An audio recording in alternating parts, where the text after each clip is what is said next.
It's illegal to discriminate against veterans. Some of them use federal housing vouchers to pay for rent.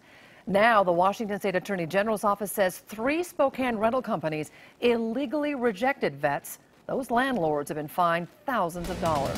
KXLY4's Kyle Simchuk working for you with details on this very important investigation. And Kyle, hundreds of vets in our area rely on those vouchers. Well, and those vouchers provide rental assistance for veterans who are disabled or homeless. I spoke to one vet today who told me without that assistance, he might still be living in his truck.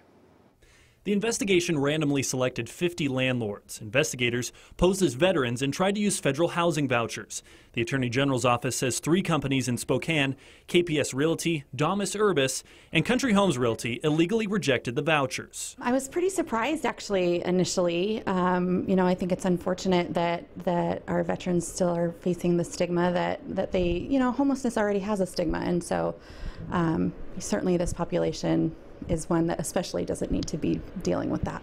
The Veterans Affairs Supportive Housing Vouchers, or VASH, provides assistance to homeless and disabled vets. 420 veterans across eastern Washington rely on that assistance to pay for housing. Veterans like Chris, who lived in his truck for 2 years.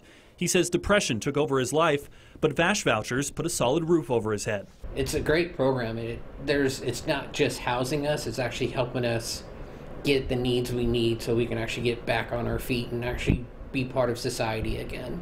We reached out to the 3 Spokane companies listed in the Attorney General's report. KPS Realty declined to comment.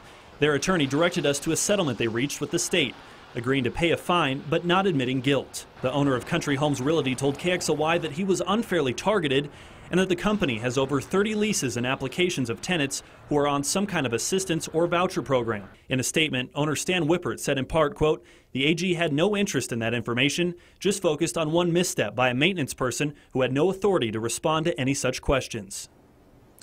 Now, we were unable to reach Domus Urbis for a comment today. They, along with KPS Realty, were fined $5,500. Country Homes Realty paid a $5,000 fine. Live in studio, Kyle Simchuk, KXLY4 News. Thanks for that, Kyle.